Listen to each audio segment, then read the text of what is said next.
Bismillahirrahmanirrahim. Assalamualaikum warahmatullahi wabarakatuh. Kali ini saya akan menjelaskan tentang sifat-sifat dari kalium permanganat. Ya, dimana pada video sebelumnya sudah kalian simak bahwa kalium permanganat ini merupakan larutan standar yang digunakan pada titrasi permanganometri. Berdasarkan penjelasan di video sebelumnya, kalium permanganat ini kita ketahui memiliki sifat sebagai oksidator. Nah, permanganat ini bisa berperan sebagai oksidator yang cukup kuat, terutama pada suasana asam. Pada suasana basa pun, si KMNO4 dia bisa berperan sebagai oksidator, namun tidak sekuat kekuatan oksidatornya itu pada saat suasana asam. Kemudian, apa saja sih sifat lain dari kalium permanganat ini yang perlu kalian perhatikan ketika nanti melakukan titrasi dengan metode titrasi permanganometri? Yang pertama, dalam titrasi, terutama titrasi permanganometri, larutan permanganat ini bisa berperan sebagai autoindikator. Ya, kenapa seperti itu? Jadi kalau misalnya nanti kalian mau titrasi dengan metode titrasi permanganometri, kemudian larutan yang digunakannya itu, nanti larutan-larutan yang dipakainya itu nggak berwarna, atau kalaupun ada warnanya itu tidak terlalu mencolok ya, cuman sedikit aja, kita nggak perlu nih pakai indikator, nggak perlu ditambahin indikator. Kenapa?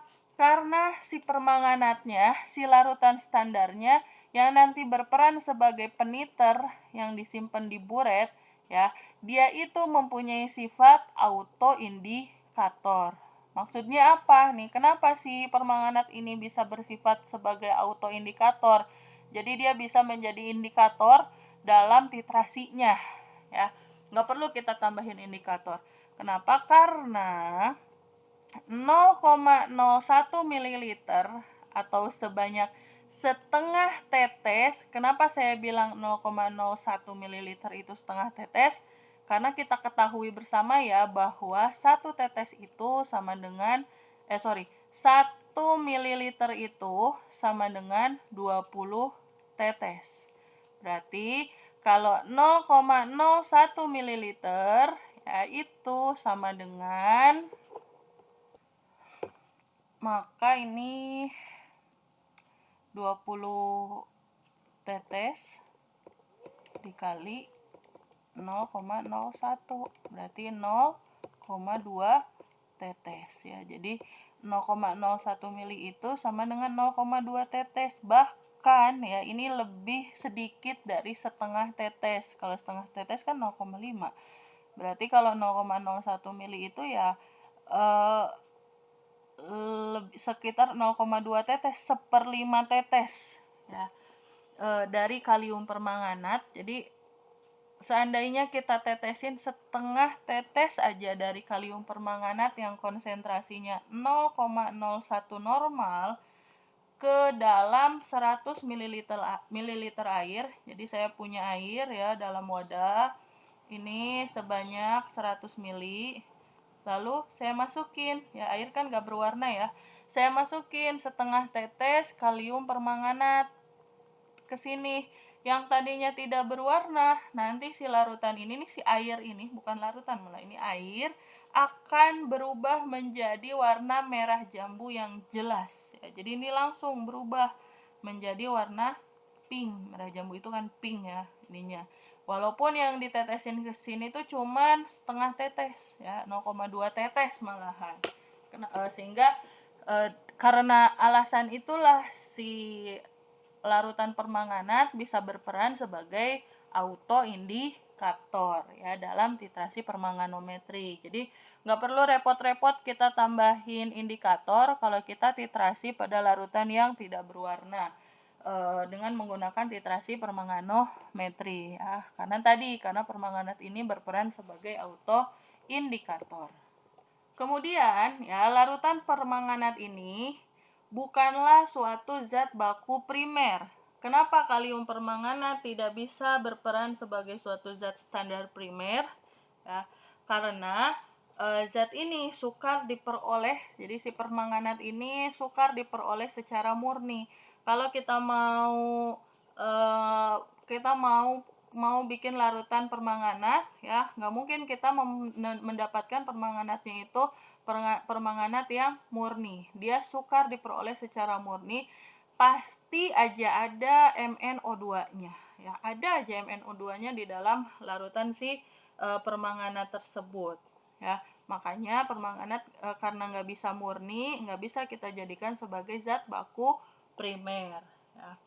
Kemudian bisa juga ya pada saat kita bikin larutannya, ya, air suling yang kita gunakan itu terdapat runutan bahan-bahan organik, ya, pada air suling yang kita gunakan, ya, ataupun wadah yang dipakai untuk membuat atau menyimpan si KMNO4 itu, misalnya dia terbuat dari wadah plastik. Plastik itu kan suatu senyawa organik, ya, maka si wadahnya itu nanti bisa bereaksi sama si MnO4- sama si permanganat membentuk MnO2.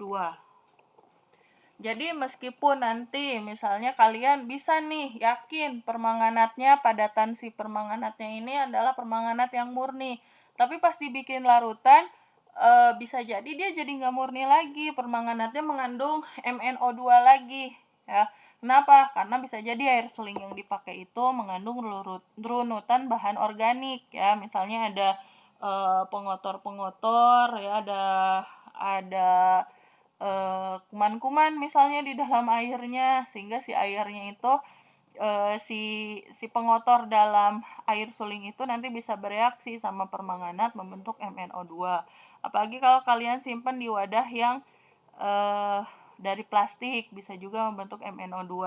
Nah, makanya pada saat pembuatannya untuk menghindari hal tersebut, ya, mencegah terbentuknya banyak MnO2, maka pada saat pembuatan sebaiknya KMNO4 ini dibuat dengan cara dipanaskan, ya, supaya bahan organik yang ada pada air suling ini juga bisa ikut mati, ya, sehingga tidak ikut bereaksi dengan permanganat. Kemudian, kenapa sih permanganat ini harus bebas dari MnO2? Karena mangan dioksida atau MnO2 ini ternyata dapat mengkatalisis, ya, mempercepat penguraian sendiri dari si KMNO4. Jadi KMNO4 ini dia bisa terurai nih, nggak kita kasih apa-apa juga si MnO4- ini bisa terurai. Terurai jadi apa, ya? Reaksi penguraiannya itu nanti si MnO4-nya membentuk MnO2, O2 dan OH-. Ya. Jadi meskipun nggak ngapa-ngapain, nggak direaksikan dengan apapun, ya, si MnO4- ini kalau dalam larutannya, dalam air, dia bisa terurai, ya, bisa membentuk si MnO2. Nah, MnO2 ini juga berperan sebagai katalisator dari reaksi ini, ya. Jadi makin banyak MnO2, penguraian MnO4-nya jadi semakin cepat, ya, karena kan katalis itu sifatnya mempercepat laju reaksi, ya. Makanya keberadaan si MnO4- ini sangat-sangat harus kita hindari ketika membuat larutan permanganat. Karena kalau ada MnO2, nanti jumlah permanganat yang kita pakainya itu tadinya kita buat untuk 0,01 normal bisa jadi semakin berkurang, ya. Karena tadi ada MnO2. Kemudian permanganat ini juga tidak stabil dengan adanya ion-ion Mn2+, ya. Kenapa nggak stabil kalau ada ion Mn2+? Jadi dengan adanya ion Mn2+, ya, terutama pada suasana netral, maka si permanganat ini juga bisa membentuk MnO2 juga, ya, dengan reaksi seperti ini. Jadi MnO4- kalau ketemu sama Mn2+, ya, pada suasana netral, maka akan terbentuk juga MnO2 ya. Makanya nih ketika nanti kita mau mereaksikan kalium permanganat pada suasana asam, kan terbentuk Mn2+. Nah, karena suasananya asam, jadi reaksi ini tidak akan terjadi. Tapi kalau suasananya netral, terbentuk Mn2+, maka si Mn2+ ini juga membuat si MnO4- ini menjadi tidak stabil. Bukannya bereaksi dengan analit, dengan zat yang mau kita uji, malah dia bereaksi dengan si Mn2+-nya sendiri. Membentuk apa? Lagi-lagi mangan dioksida. Ya, mangan dioksida ini berupa suatu padatan yang berwarna kecoklatan. Jadi kalau misalnya nanti kalian lihat larutan permanganat, kemudian ada padatan yang berwarna kecoklatan, berarti si permanganatnya sudah terurai membentuk mangan dioksida atau MnO2. Kemudian larutan permanganat ini juga bersifat mudah terurai oleh cahaya. Ya, dia mudah terurai oleh cahaya sehingga penyimpanannya ya si permanganat ini harus disimpan dalam wadah kaca yang gelap ya, dalam botol kaca coklat ya, biasanya kita sebut botol coklat ya, atau wadah yang gelap. Intinya sih si wadahnya itu harus gelap. Kenapa harus gelap? Supaya si larutan yang ada di dalamnya itu tidak terurai oleh cahaya. Nah, kalau terurai nanti jadi apa? Ya lagi-lagi ya, jadi menjadi zat atau komponen yang tidak kita inginkan tadi, yaitu si MnO2 ya. Meskipun kalau misalnya si permanganatnya itu terkena cahaya yang remang-remang ya, seperti lampu atau cahaya siang hari yang baur, sebenarnya penguraiannya itu mungkin tidak akan terjadi. Tapi kalau cahaya mataharinya itu terang, sangat terang, lama-kelamaan nanti dia jadi terurai ya.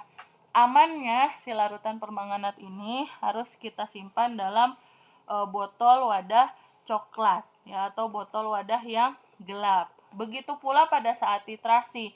Pada saat titrasi pun kita harus menggunakan buret yang coklat ya, buret yang gelap, supaya ketika kita menitrasi zat dengan permanganatnya tidak terurai ya, sehingga hasil titrasinya bisa menjadi lebih akurat ya.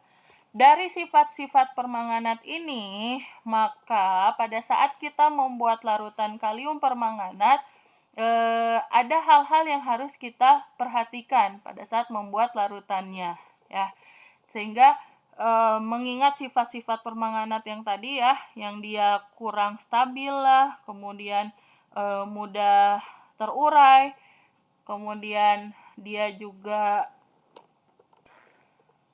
bisa dikatalisis oleh MnO2 yang menyebabkan si permanganatnya mudah terurai, maka jarang sekali si kalium permanganat itu dibuat dengan dilarutkan sejumlah padatannya lalu ditanda batasin lalu dipakai. Enggak ya.